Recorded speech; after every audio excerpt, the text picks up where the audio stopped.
భాగంలో నుండి మనం కొన్ని మాటలు మనం చదువుకొని దేవుణ్ణి ఆరాధించుకుందాం. చేరువచ్చిన అందరికీ యేసుక్రీస్తు వారి నామంలో వందనాలు. దేవుని యొక్క మహాకృపను బట్టి మనందరం సజీవులుగా ఉండి మనం దేవుణ్ణి ఆరాధించడానికి దేవుడిచ్చిన సమయాన్ని బట్టి మీకు వందనాలు చెల్లించుకుంటున్నాను. దేవుని యొక్క వాక్య భాగంలో నుండి 149వ కీర్తనల గ్రంథం 149వ అధ్యాయము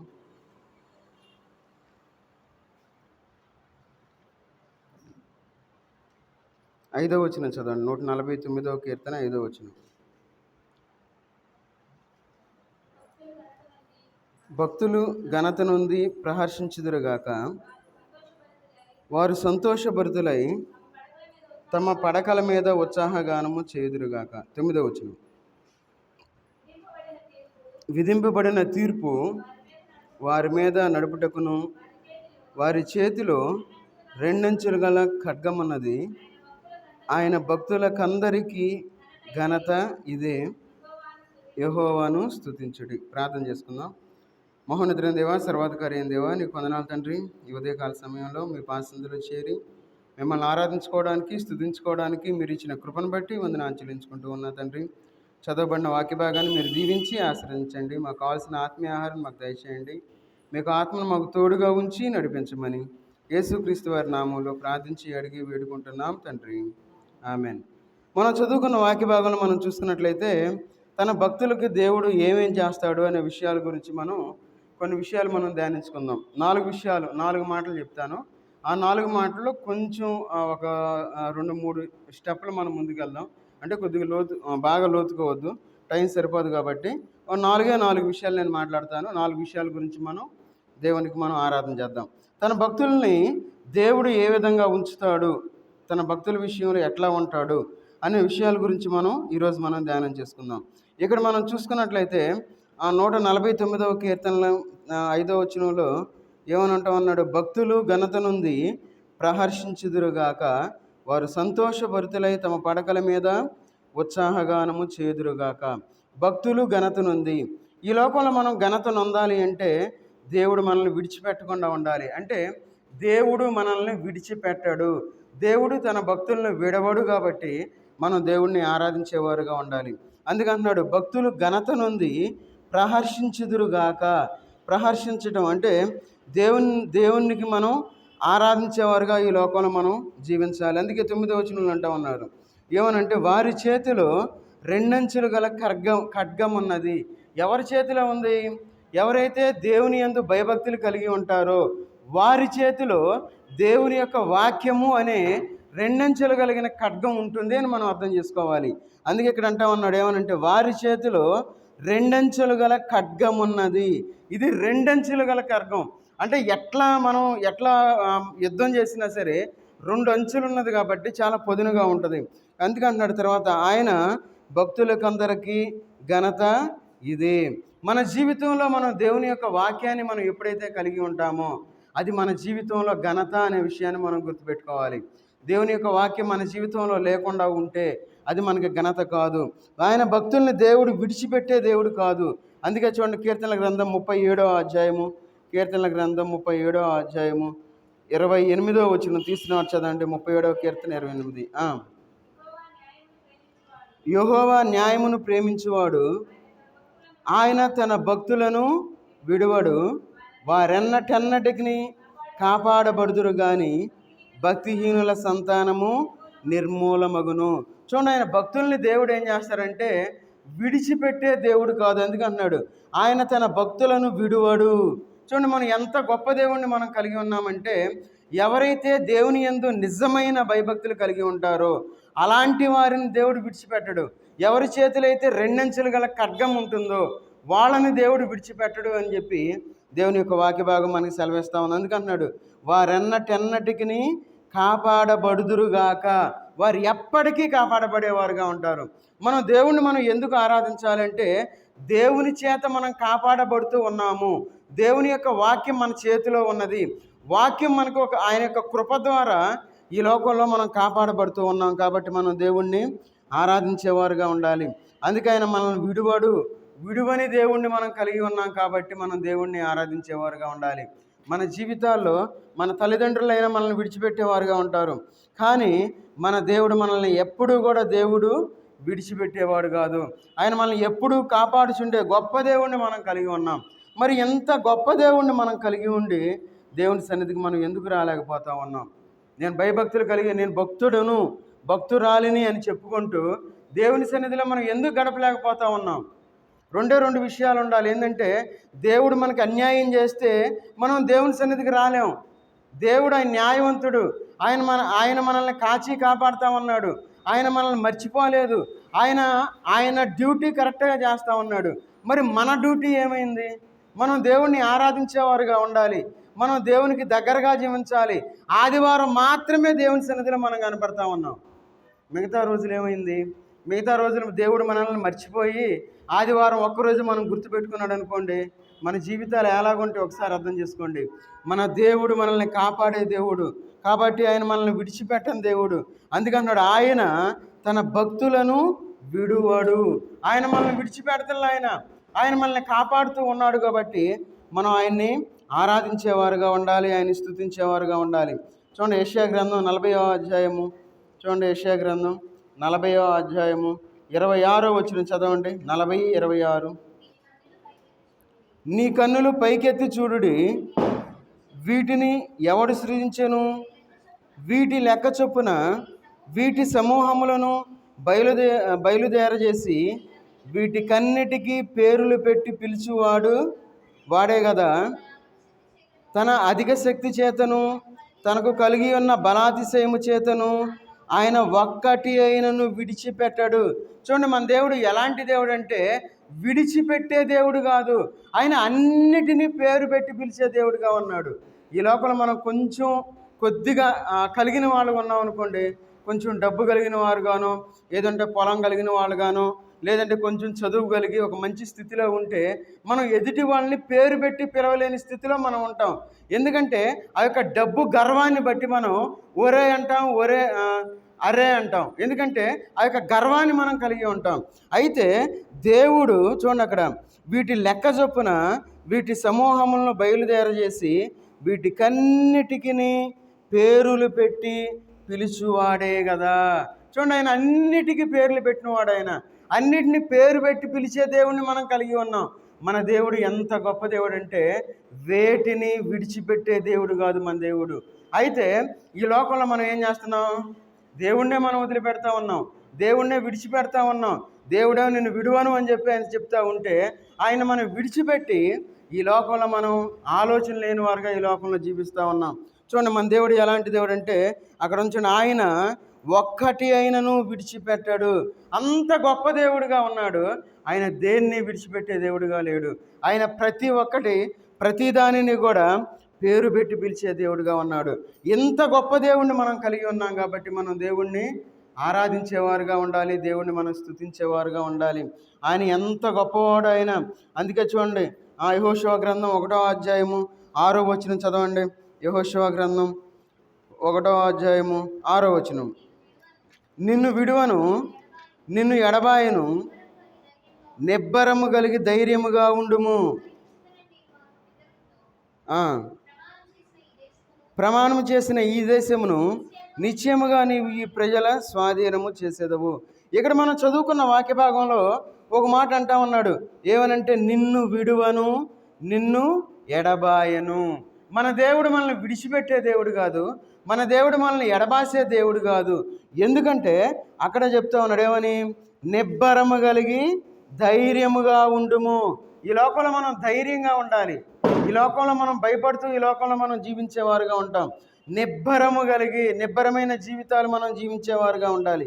అందుకంటున్నాడు నిబ్బరము కలిగి ధైర్యముగా ఉండుము అని ఇక్కడ దేవుడు తన యొక్క వాక్యం ద్వారా సెలవిస్తా ఉన్నాడు. మనం దేవుణ్ణి విడిచిపెట్టేవారుగా ఉన్నాం.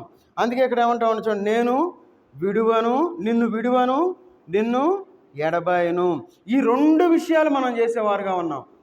దేవుణ్ణి విడిచిపెడతా ఉన్నాం, దేవుణ్ణి మర్చిపోతా ఉన్నాం, దేవుణ్ణి ఎడబాసే స్థితిలో మనం ఈ లోకంలో జీవిస్తూ ఉన్నాం. ఎందుకు ఆ విధమైన జీవితాలు మనం జీవిస్తూ ఉన్నాం? ఇలాంటి జీవితాన్ని మనం జీవించి దేవునికి అయిష్టంగా ఈ లోకంలో మనం జీవించకూడదు. దేవుణ్ణి ఆరాధించేవారుగా ఉండాలి. దేవుణ్ణి స్తుతించేవారుగా ఉండాలి, ఆయన్ని ఘనపరిచేవారుగా ఈ లోకంలో మనం జీవించాలి. ఆయన సన్నిధిని విడిచిపెట్టి ఈ లోకంలో మనం ఏం సాధిస్తాం? మనం సంఘ గుడికలకు రాకుండా ఉంటాం, ఆ తర్వాత విజ్ఞాపన ప్రార్థనకి రాకుండా ఉంటాం, ఆల్ నైట్ ప్రేయర్కి రాకుండా ఉంటాం, ఉపవాస ప్రార్థనకి రాకుండా ఉంటాం. ఎందుకు ఆ విధమైన అలక్ష్యాన్ని మనం ఈ లోకంలో కలిగి ఉన్నాం? ఎందుకంటే ప్రతిసారి దేవుని యొక్క వాక్యం ద్వారా మనం బోధించబడతా ఉంటాం, కానీ మరలా మరలా మరలా మరలా అదే తప్పు మనం చేస్తూ ఉన్నాం. ఎందుకంటే దేవుణ్ణి మనం ఎడబాసేవారుగా ఈ లోకంలో జీవిస్తూ ఉన్నాం. మనం దేవుణ్ణి ఎందుకు మనం ఆరాధించాలి, మనం ఎందుకు స్తుతించాలి అంటే ఆయన మనల్ని విడిచిపెట్టేవాడు కాదు, ఆయన విడవని దేవుడుగా ఉన్నాడు, ఆయన మనల్ని ఎడబాయిన దేవుడుగా ఉన్నాడు. కాబట్టి మనం ఈ లోకంలో ధైర్యంగా ఈ లోకంలో మనం జీవించాలి. అందుకే ఇక్కడ చూడండి, కీర్తనల గ్రంథం 97వ అధ్యాయము 10వ వచనం చదవండి. కీర్తనల గ్రంథం 97వ అధ్యాయము 10వ వచనం. యెహోవాను ప్రేమించు వారలారా చెడుతనమును అసహించుకునుడి, తన భక్తుల ప్రాణములను ఆయన కాపాడుచున్నాడు, భక్తిహీనుల చేతుల నుండి ఆయన వారిని విడిపించును. దేవుడు మన ప్రాణాలని కాపాడేవాడుగా ఉన్నాడు. మనం దేవుణ్ణి ఎందుకు ఆరాధించాలి అంటే ఆయన మనల్ని కాపాడుతూ ఉన్నాడు కాబట్టి మనం దేవుణ్ణి ఆరాధించాలి. అందుకే ఇక్కడ 97వ కీర్తనలు అంటా ఉన్నాడు 10వ వచనంలో ఏమని? తన భక్తుల ప్రాణములను ఆయన కాపాడుచున్నాడు. ఆయన మనల్ని విడిచిపెట్టల, ఆయన మనల్ని ఎడబాయల, ఆయన మనల్ని ప్రతిక్షణం మనకు తోడుగా ఉండి మనల్ని కాపాడే దేవుడిగా ఉన్నాడు. కాబట్టి మనం దేవుణ్ణి ఆరాధించేవారుగా ఉండాలి, ఆయన్ని స్తుతించేవారుగా ఉండాలి. అందుకే చూడండి, కీర్తనల గ్రంథం 55వ అధ్యాయము 18వ వచనం చదవండి. కీర్తనల గ్రంథం 55వ అధ్యాయము 18వ వచనం. నా శత్రువులు అనేకులై ఉన్నారు, అయినను వారు నా మీదకి రాకుండానట్లు సమాధానము కలుగజేసి ఆయన నా ప్రాణమును విమోచించి ఉన్నాడు. చాలు. ఆయన మన యొక్క ప్రాణాన్ని ఏ విధంగా కాపాడతాడంటే మన శత్రువుల చేతుల నుండి కాపాడేవాడుగా ఉన్నాడు. ఈ లోకంలో మనతో బాగా మాట్లాడుతూ ఉన్నారు, అందరు మంచివాళ్ళు అనుకుంటాం. కాదు, ఈ లోకంలో అందరూ మంచివాళ్ళు కాదు. ఒకవేళ మనం ముఖస్థుతి చేసేవాళ్ళు ఉంటారు కొంతమంది, మనతో బాగున్నట్లు ఉండేవాళ్ళు ఉంటారు కొంతమంది. అయితే ఈ లోకంలో ఎవరు ఎట్లా ఉన్నప్పటికీ ఆయన మనల్ని విమోచించే దేవుడిగా ఉన్నాడు. కాబట్టి మనం దేవుణ్ణి ఆరాధించేవారుగా ఉండాలి, దేవుణ్ణి మనం స్తుతించేవారుగా ఉండాలి. అందుకన్నాడు సమాధానము కలుగు చేసి. ఈ లోకంలో మనం సమాధానం లేని స్థితిలో మనం జీవిస్తూ ఉంటాం. ఏ విధంగానంటే మన యొక్క కుటుంబంలోని మన యొక్క బంధువుల చేత మనం సమాధానాన్ని కోల్పోయేవారుగా ఉంటాం, మన యొక్క శత్రువుల దగ్గర నుండి మనం సమాధానాన్ని కోల్పోయేవారుగా ఉంటాం.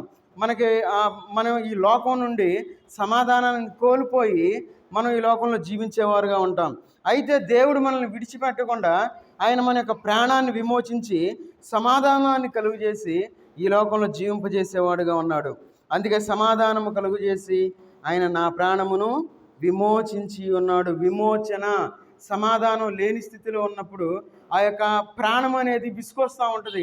చాలామంది ఈ లోకంలో సమాధానం లేని స్థితిలో ఆత్మహత్యలు చేసుకుంటూ ఉంటారు చాలామంది. ఎందుకంటే వారు సమాధానం లేదు కాబట్టి, ఆ కుటుంబంలో సమాధానం లేని కారణంగా వారు ఆత్మహత్యలు చేసుకునేవారుగా ఉంటారు. అయితే మన దేవుడు సమాధానాన్ని కలుగజేసే దేవుడుగా ఉన్నాడు కాబట్టి ఆయన మన యొక్క ప్రాణాన్ని విమోచించేవాడుగా ఉన్నాడు. కాబట్టి మనం దేవుణ్ణి ఆరాధించేవారుగా ఉండాలి. అందుకే చూడండి, విలాపవాక్యముల గ్రంథం, విలాపవాక్యాలు 1వ అధ్యాయము 16వ వచనం చదవండి.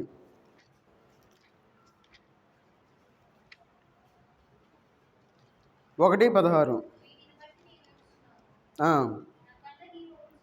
నా కంట నీరు ఒలుగుచున్నది, నా ప్రాణము తెప్పరెల చేసి నన్ను ఓదార్చవలసిన వారు నాకు దూరస్తులైరి. శత్రువులు ప్రబలి ఉన్నారు, నా పిల్లలు నాశనమైరి. మనం 15వ వచనంలో ఒక 2 లైన్ల పైన యెహోవా కన్యక అయిన యోధా కుమారిని ద్రాక్ష గానుగలు వేసి తొక్కి ఉన్నాడు. చూడండి, ఎవరెక్కడ మాట్లాడుతూ ఉన్నారు? యెహోవా కన్యకనైన యోధా కుమారిని అంటా ఉన్నారు. యెహోవా కన్యక అంటే దేవుని యొక్క బిడ్డగా ఉండవలసిన వాళ్ళు ఈ లోకంలో ఏ విధంగా మనం జీవించాలి? సంతోషంగా ఉండాలి, సమాధానం కలిగి ఉండాలి, ఈ లోకంలో ఆనంద కీర్తనలు మనం పాడేవారుగా ఉండాలి. అయితే ఇక్కడ మనం ఒక మాట చూస్తూ ఉన్నాం, ఏమనంటే వీటిని బట్టి నేను ఏడ్చుచున్నాను. మన జీవితంలో ఏడ్పుని మనం కలిగి ఉన్నామా? మన జీవితాల్లో మనం ఏడుస్తూ ఉంటాం కొన్ని విషయాలను బట్టి. అయ్యో, నాకు ఎందుకు ఈ విధంగా జరుగుతూ ఉంది? అందరూ బాగానే ఉన్నారు, అందరూ సంతోషంగా ఉన్నారు, నాకే ఎందుకు ఈ విధమైన దుఃఖం ఉండాలని చెప్పి ఏడ్చేవారు ఉంటారు. అందుకని నా కంట నీరు ఒలుగుచున్నది.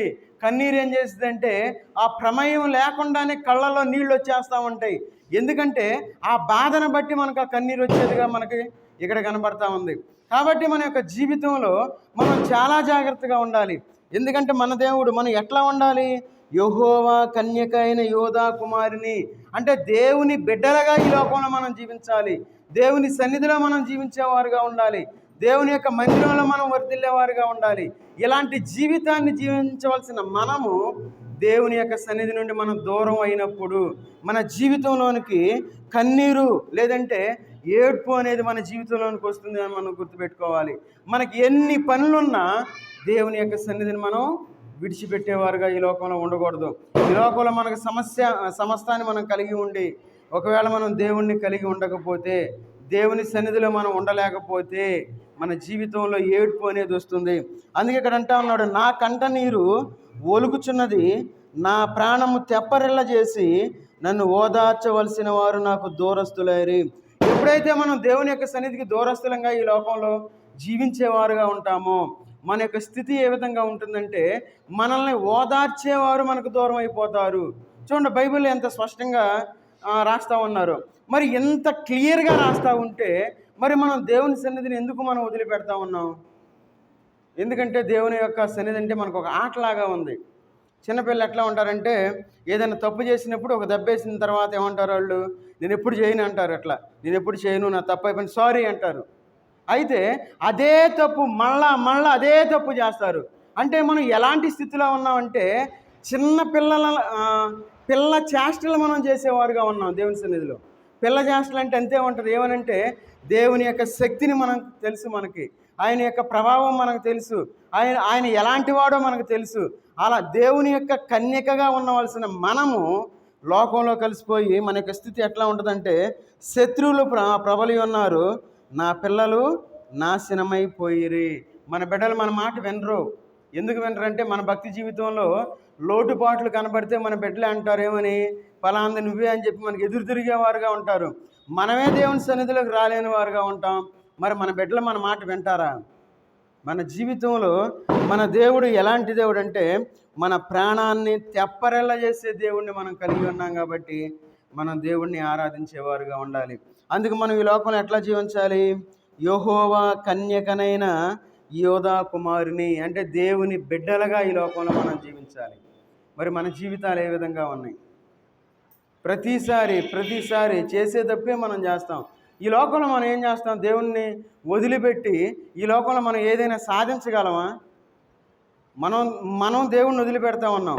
దేవుడు మనల్ని ఒక్క క్షణం వదిలిపెడితే ఏమవుతాం మనం?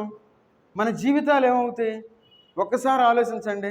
మనకు ఆ బాధ లేదు. ఏంటంటే వింటున్నాము, వెళ్ళిపోతున్నాము, మనం లోకంలో పడిపోతున్నాం. ఏదో ఆదివారం వస్తున్నాం, కూర్చుంటున్నాం, ఏదో 4 మాటలు ఆరాధన చేస్తున్నాం, బల్లో చేతులు వేస్తున్నాం, వెళ్ళిపోతున్నాం. మరి మా ఆత్మీయమైన జీవితాన్ని మనం ఎట్లా కట్టుకోవాలి? మనం బలాన్ని ఎట్లా పొందాలి? ఆయన రాకడ కోసం మనం ఎట్లా సిద్ధపడేవారుగా ఉండాలి?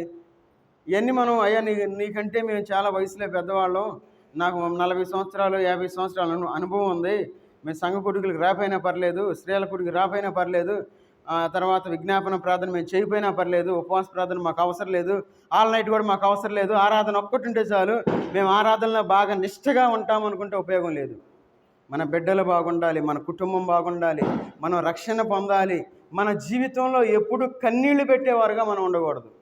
అలాంటి జీవితాలు మనం జీవించేవారుగా ఉండాలి. అందుకే చూడండి, కీర్తనకారుడు ఒక మాట అంటా ఉన్నాడు. కీర్తన గ్రంథం 25వ అధ్యాయము, కీర్తన గ్రంథం 25వ అధ్యాయము 20వ వచనం చదవండి. 25-20. నేను నీ శరణుజొచ్చి ఉన్నాను, నన్ను సిగ్గుపడనీయకుము, నా ప్రాణమును కాపాడుము, నన్ను రక్షించుము. మన ప్రాణాన్ని కాపాడే దేవుణ్ణి మనం కలిగి ఉన్నాం కాబట్టి మనం దేవుణ్ణి ఆరాధించాలి.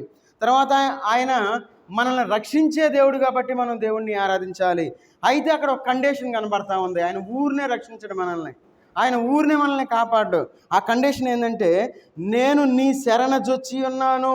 ఎవరైతే ఆయన సన్నిధిలో ఉంటారో, ఆయన్ని శరణుజొచ్చేవారిగా ఉంటారో వారిని మాత్రమే కాపాడే దేవుడు ఆయన. నా ఇష్టానుసారంగా ఈ లోకంలో జీవిస్తాను, నా ఇష్టం అనుకునే వాళ్ళని దేవుడు కాపాడ్డాడు. అందుకట్టే ఇక్కడ అంటా ఉన్నాడు, నేను నీ శరణుజొచ్చి ఉన్నాను, నన్ను సిగ్గుపడనీయకుము. ఈ లోకంలో మనం తల దించుకునేవారుగా దేవుడు మనల్ని ఉండనివాడు, తల ఎత్తుకునేవారుగా దేవుడు చేస్తాడు. ఆయన మనల్ని తోకగా ఉంచడు, ఆయన మనల్ని తలగా ఉంచే దేవుడుగా ఉన్నాడు. ఎంత గొప్ప దేవుడిని మనం కలిగి ఉన్నాం కాబట్టి మనం దేవుణ్ణి ఆరాధించేవారుగా ఉండాలి. మన భక్తి జీవితంలో ఎప్పుడూ రాజీ పడేవారుగా ఉండకూడదు. ఎందుకంత మగత కలిగిన జీవితాన్ని జీవిస్తూ ఉన్నాం? అందుకే అంటాను, మెలకువగా ఉండి ప్రార్థన చేయుడి అంటాడు దేవుడు. మన జీవితంలో మెలకువ లేదు, అందరం మత్తులోకి పడిపోయాం. మత్తు ఈ లోకం అనే మత్తులో మనం జీవిస్తూ ఉన్నాం. అన్నీ తెలిసి మళ్ళా మనం తెలియని వాళ్ళం కాదు, అన్నీ తెలిసి కూడా మనం దేవుణ్ణి ఆరాధించలేని స్థితిలో ఈ లోకంలో మనం జీవిస్తూ ఉన్నాం. మనం ఎందుకు దేవుణ్ణి మనం ఆరాధించాలి అంటే, ఆయన మనకు రక్షణ వస్త్రాన్ని ఇచ్చాడు, ఆయన మనకి నీతి వస్త్రాన్ని ఇచ్చాడు. ఆయన చూడండి, 132వ కీర్తన 132వ కీర్తన 16వ వచనం చదవండి. 132:16. దాని యాజకులకు రక్షణను వస్త్రముగా ధరింపచేసేదవు, దానిలోని భక్తులు బిగ్గరగా ఆనందగానము చేసేదరు. ఎట్లా ఆనందగానం చేస్తారు? పాటలన్నీ అయిపోయిన తర్వాత మనం దేవుని సన్నిధికి వచ్చామనుకోండి, దేవునికి ఆనందగానం చేసిన వాళ్ళం కాదు. ఆయన భక్తులు ఏం చేస్తారు? ఎవరు ఆనందగానం చేస్తారంటే, ఆయన భక్తులు, దానిలోని భక్తులు బిగ్గరగా ఆనందగానము చేసేదరు. నోరు మూసుకొని కూర్చోరు దేవుని సన్నిధిలో. దేవుణ్ణి ఆరాధించడానికి దేవుని సన్నిధికి వచ్చిన వాళ్ళు నోరు మూసుకొని తలదించుకొని సిగ్గుతో ఈ లోకంలో మనం కూర్చోకూడదు. చాలామంది ఏం చేస్తారంటే, పాటలు పాడలేరు. పాటలో ఎంత శక్తి ఉందంటే, పౌలు శీలలు పాటలు పాడి దేవుణ్ణి ఆరాధించినప్పుడు చెరసాల పునాదులు బద్దలైపోయినాయి. ఎందుకు? వారు దేవునికి పాటలు పాడుతూ ఉన్నారు అర్ధరాత్రి సమయంలో.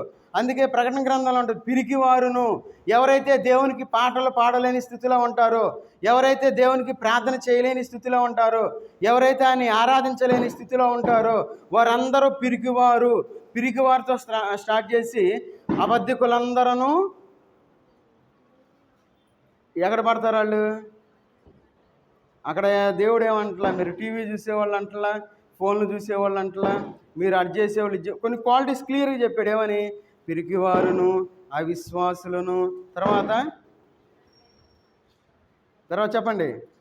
సరే, తీయొద్దు, టైం సరిపోదు. చూడండి, ఆ చివరికి అంటాడు, అబద్ధికులందరూ చెప్పాలి. ఎవరు నోట్లో అంటున్నారు కానీ చెప్పట్లా. అబద్ధికులందరూ మండుచున్న గుండములో పాలు పొందుదురు, ఇది రెండవ మరణము. చూడండి, అపవాది ఏం చేసిద్దంటే, నీ గొంతు బాగా నువ్వు పాడవాకంటది. అపవాది ఏం చేసిద్దంటే, నీ గొంతు చిన్న గొంతుగా పాడవాకంటది. అపవాది ఏం చేసిద్దంటే, పాటలేం పాడతావులే, పాటలన్నీ అయిపోయిన తర్వాత వెళ్దువులే, 3వ పాట చివరి వచ్చిన పాడుతున్నారుగా, అప్పుడు వెళ్దులో కూర్చో అంటది. కూర్చోకాదు, పనులు అవ్వవు మనకి, మనం కావాలని తప్పు చేయం. అపవాదం ఏం చేసిద్దంటే మనల్ని వెనకడిగేసేటట్టు చేసిద్ది. అయితే ఇక్కడ ఏం కనబడతా ఉందంటే, ఆయన భక్తులు ఏం చేస్తారు? ఆ బిగ్గరగా ఆనందగానం చేస్తారని చెప్పి దేవుని యొక్క వాక్య భాగంలో మనకు కనబడతా ఉంది. మరి ఈ లోకంలో మనం జీవించేటప్పుడు మనం ఆ విధంగా మనం ఆనందగానం చేస్తూ ఉన్నామా? భక్తులమేగా మనం. మరి బిగ్గరగా ఆనందగానం చేసే స్థితిలో మనం ఉన్నామా? లేవు. ఎందుకు లేవు? మనం ఆయన మాట విన్నట్టు ఉంటున్నాం కానీ, ఆరాధించినట్టు ఆరాధిస్తున్నాం కానీ మనం దేవుణ్ణి ఆరాధించలేని స్థితిలో ఉన్నాం. అందుకన్నాడు ఏమని? దాని యాజకులకు రక్షణను వస్త్రముగా ధరింపజేసేదను. ఆయన మనకు రక్షణ అనే వస్త్రాన్ని ఇచ్చాడు కాబట్టి మనం దేవుణ్ణి ఆరాధించేవారుగా ఉండాలి. ఏ విధంగా మనం దేవుణ్ణి ఆరాధించాలంటే, బిగ్గరగా మనం ఆనందగానం చేసేవారుగా ఉండాలి. నోరు తెరిచి మనం దేవునికి పాటలు పాడేవారుగా ఉండాలి. ఎవరైతే పాటలు పాడకుండా పిరిగివారుగా ఈ లోకంలో జీవిస్తూ ఉంటారో వారికి రెండవ మరణము అనేది ఒకటి ఉన్నది అని గుర్తుపెట్టుకోండి. ఎందుకంటే నువ్వు సినిమాలు చూస్తున్నావని దేవుడు అంటలా, నువ్వు షికారులు చేస్తున్నావని దేవుడు అంటలా, నువ్వు ఫోన్లు చూస్తున్నావని చెప్పి దేవుడు అంటలా. అయితే నువ్వు సైలెంట్గా ఉండొద్దు, నువ్వు దేవుణ్ణి ఆరాధించాలి, నీ దేవుణ్ణి స్తుతించాలి.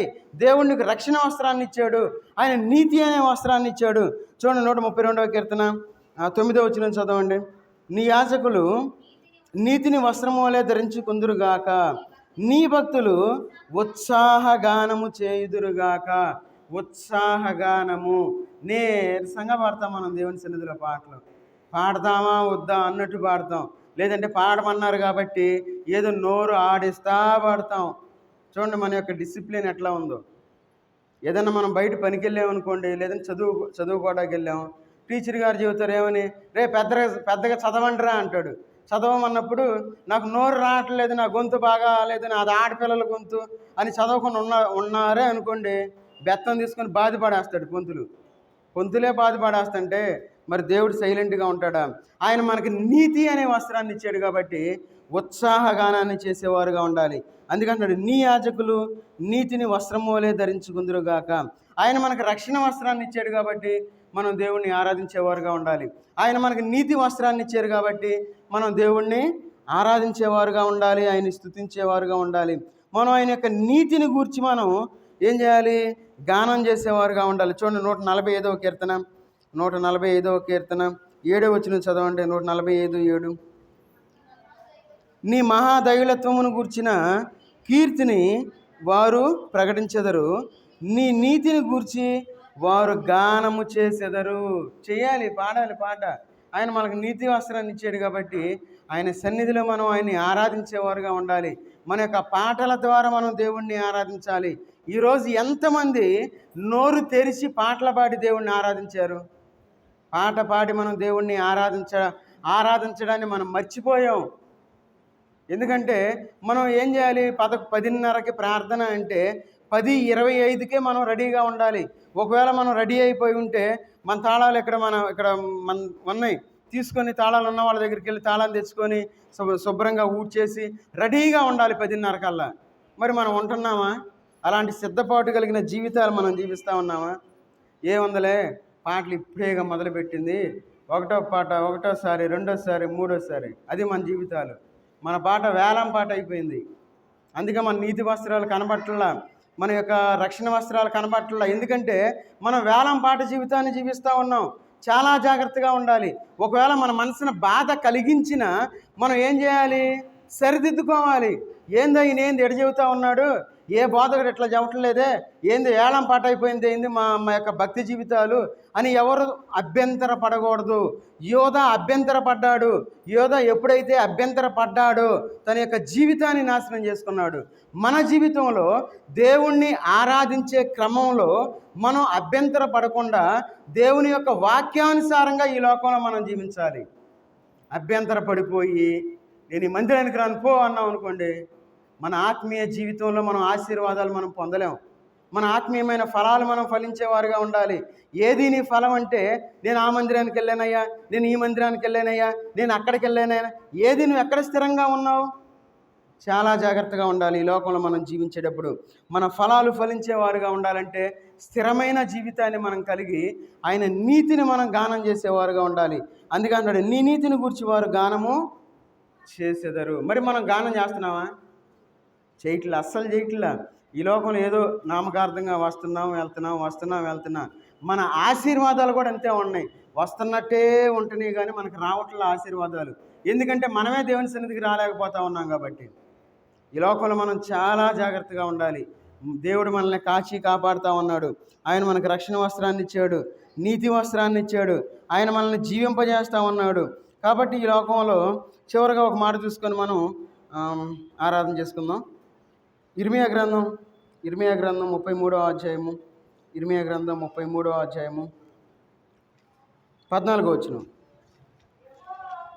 యెహోవా వాక్కు ఇదే, ఇశ్రాయేలు వంశస్థులను గూర్చియు యోధా వంశస్థులను గూర్చియు నేను చెప్పిన మంచి మాట నెరవేర్చు దినములు వచ్చుచున్నవి. మనం దేవుణ్ణి ఎందుకు మనం ఆరాధించాలి, దేవుణ్ణి స్తుతించాలంటే ఆయన మాట నెరవేర్చే దినాలు వస్తున్నాయి కాబట్టి మనం దేవుణ్ణి ఆరాధించాలి. ఆయన ఒక మాట ఇచ్చాడు, ఆయన మనల్ని ఆశీర్వదిస్తాడు, ఆయన మనకు వాగ్దానం ఇచ్చాడు. వాగ్దానం ఇచ్చి నెరవేర్చే దేవుణ్ణి మనం కలిగి ఉన్నాం. మరి ఆ వాగ్దానాన్ని నెరవేర్చుకోవాలిగా మనం. మరి వాగ్దానం నెరవేర్చుకోవాలంటే ఏం చేయాలి మనం? ఈ లోకంలో ఉంటే మనకు వాగ్దానాలు నెరవేరవు. మనం ఎందుకంటే మన క్రియలను బట్టి దేవుడు మనకి తీర్పు తీర్చేవాడుగా ఉన్నాడు. మనం క్రైస్తవులం, మనం ఎవరు? దేవుని కుమారులం, దేవుని కుమార్తెలం, ఆయనకి యాజకులుగా ఉన్నాం, మనం రాజులంగా ఉన్నాం, రాజులైన యాజక సమూహంగా మనం ఉన్నాం. దేవుడు మనల్ని ఆ విధంగా ఏర్పాటు చేసుకుంటే మరి మనం ఏం చేస్తున్నాం? అయ్యా నాకు పని ఉందయ్యా, నేను రాలేకపోతున్నాను. ఆదివారం కూడా మనం పనులు పెట్టుకుంటా ఉన్నాం. ₹1,00,00,000 ఇచ్చిన ఆదివారం దేవుని సన్నిధికి రాకుండా ఉండకూడదు. ఒకవేళ ఎవరన్నా వచ్చి అయ్యా నీకు ₹1,00,00,000 ఇస్తాను, నువ్వు దేవుని సన్నిధికి వెళ్లకుండా ఉంటే అని ఒకవేళ అప్పుడు అంటాం. మనం అనుకుంటాం మనం ఎంత తెలివిగలవాళ్ళం తెలుసా? అమ్మో దేవుడే నిజంగా పంపించాడు కావాలి, ₹1,00,00,000 ఎవరిస్తారు మాకు, ఇది తీసుకుందాం అనుకుంటాం. ఏది? దేవుడే పంపించాడు. చూడండి, మనం అట్లా అనుకుంటాం. దేవుని సన్నిధిని మనం వదిలిపెట్టేవారుగా ఉండకూడదు. ఎందుకు మనం దేవుణ్ణి ఆరాధించాలంటే ఆయన మాట నెరవేర్చే దినాలు మనకు వస్తూ ఉన్నాయి కాబట్టి మనం దేవుణ్ణి ఆరాధించేవారుగా ఉండాలి, దేవుణ్ణి స్తుతించేవారుగా ఉండాలి. మాట ఇచ్చి నెరవేర్చే దేవుణ్ణి మనం కలిగి ఉన్నాం. మన దేవుడు ఎలాంటి దేవుడు అంటే మాట ఇచ్చి నెరవేర్చే దేవుడు. చూడండి, ఒక మాట చూద్దాం.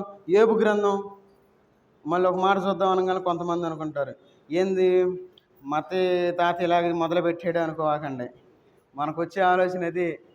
ఎందుకంటే అపవాదం అనిపించి దమ్మంటనే ఇంతకుముందు తాతయ్య కూడా ఎంత చెప్పేవాడు కదా, ఈ తాతయ్య అయిపోయాడు, ఎక్కడి నుండో ఎక్కడికి మనం దేవుని వాక్యం వినం. నేను ఎక్కడి నుండో ఎక్కడికి పోను, ఒక వేలోనే వెళ్తా, ఒక సబ్జెక్ట్లోనే ఉంటాను. ఆ సబ్జెక్ట్లో నుండి మళ్ళీ బయట లోకంలోకి కూడా వెళ్ళను. అదే సబ్జెక్ట్లో స్ట్రైట్గా నేను వెళ్తా ఉంటాను. మనం సరిగ్గా వినకుండా తాత ఎలాగ చెబుతున్నాడు, ఎక్కడి నుండి ఎక్కడికి వెళ్ళిపోయారు అనుకుంటారు. నేను ఎక్కడికి పోను. చూడండి, యోబు గ్రంథం 6వ అధ్యాయము 8వ వచనం చదవండి. అయితే ఈ మాటలు చూపించకుండా నేను ముగించాను అనుకోండి, కొన్ని మంచి మాటలు మనం కోల్పోతాం, కొన్ని మంచి విషయాలు.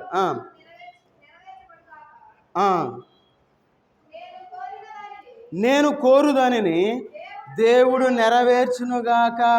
ఈ లోపల మనం కోరుకుంటాం, మన కోరికలు తీర్చే దేవుడు ఆయన. కాబట్టి మనం దేవుణ్ణి ఆరాధించాలి. అందుకన్నాడు యోబు గ్రంథంలో 6వ అధ్యాయం 8వ వచనం, ఆహా నా విన్నపము నాకు నెరవేర్చబడునుగాక. ఆహా అని ఎప్పుడు అంటాం? మనం సంతోషంగా ఉన్నప్పుడు ఆహా అంటాం, అవునా కదా? మనం దుఃఖంలో ఉన్నప్పుడు నిట్టూర్పు విడిచేవారుగా ఉంటాం, దుఃఖంలో ఆ మాట రాదు. అయితే యోబు తన యొక్క దుఃఖంలో ఉన్నప్పుడు ఆ మాట అంటా ఉన్నాడు, ఏమని? ఆహా నా విన్నపములు నాకు నెరవేర్చబడునుగాక, నేను కోరుదానిని దేవుడు నెరవేర్చునుగాక. మనం కోరుకునేదాన్ని దేవుడు ఇచ్చే దేవుడు ఆయన. మరి అలాంటి దేవుణ్ణి మనం కలిగి ఉండి మరి మనం దేవుణ్ణి ఎందుకు ఆరాధించలేకపోతా ఉన్నాం? ఆయన ఇస్తాను అంటే మనం దేవుని సన్నిధికి రాలేకపోతా ఉన్నాం. ఎందుకు రాలేకపోతా ఉన్నాం? టీవీల ముందు బాగానే కూర్చుంటామే, సినిమాల ముందు బాగానే కూర్చుంటామే, క్రికెట్ మ్యాచ్ల ముందు బాగానే కూర్చుంటామే. మనం ఏదైనా పనికి వెళ్ళినప్పుడు పనిలో ఎంత కష్టమైనా అంత కష్టపడి మనం పనిచేసేవారుగా ఉంటామే. మరి సంఘ గుడుగులకు ఎందుకు రాలేకపోతా ఉన్నాం? దేవుణ్ణి సంఘ గుడుగులకు వచ్చి దేవుణ్ణి ఆరాధించేవారుగా ఉండాలి, దేవుణ్ణి స్తుతించేవారుగా ఉండాలి. సంఘ గుడుగులు మానేసి మనం దేవుణ్ణి స్తుతిస్తున్నానంటే అది పెద్ద అబద్ధం అని మనం గుర్తుపెట్టుకోవాలి. దేవుని సన్నిధికి రాకుండా దేవుణ్ణి ఆరాధిస్తున్నానని మనం ఎట్లా చెప్తాం? చాలా జాగ్రత్తగా ఉండాలి. ఎందుకంటే బైబిల్లో ప్రతిదీ ఆయన చాలా క్లియర్గా చెప్తాడు, మధ్య మధ్యలో చెప్పడు. మనం ఏమనుకుంటామంటే బైబిల్లో సగం తీసుకుంటాం, సగం తీసుకొని సగం వదిలిపెట్టేసి ఆ సగాన్ని మనం ఫాలో అయ్యేవారుగా ఉంటాం. మన జీవితాలు ఆశీర్వదించబడాలంటే మనం నోరు తెరిచి మనం దేవుణ్ణి ఆరాధించేవారుగా ఉండాలి. కాబట్టి ఆయన భక్తుల్ని విడిచే దేవుడు కాదు ఆయన. ఆయన మన యొక్క ప్రాణాలను విమోచించే దేవుడుగా ఉన్నాడు. ఆయన మన యొక్క ప్రాణాలని తెప్పరెళ్ళ చేసేవాడుగా ఉన్నాడు. ఆయన మనకి రక్షణ వస్త్రాన్ని, నీతి వస్త్రాన్ని ఇచ్చి ఉన్నాడు. కాబట్టి మనం దేవుణ్ణి ఆరాధించేవారుగా ఉండాలి. ఆయన మాట ఇచ్చి నెరవేర్చే రోజులు వస్తూ ఉన్నాయి కాబట్టి మనం దేవుణ్ణి ఆరాధించేవారుగా ఉండాలి. ఆయన మన యొక్క కోరికలను నెరవేర్చేవాడుగా ఉన్నాడు కాబట్టి మనం దేవుణ్ణి ఆరాధించేవారుగా ఉండాలి. కాబట్టి మనందరం తల్ల వంచి ఒకరి తర్వాత ఒకరు మనం దేవుణ్ణి ఆరాధిద్దాం. ఎందుకంటే మనం ఎంత మంచి దేవుణ్ణి మనం కలిగి ఉన్నాం. కాబట్టి మన యొక్క జీవ ఫలాన్ని మనం అర్పిద్దాం. ఇన్ని మాటల్లో 2-3 మాటలు మనం తీసుకొని దేవునికి మన యొక్క ఆరాధనని అర్పించుకుందాం.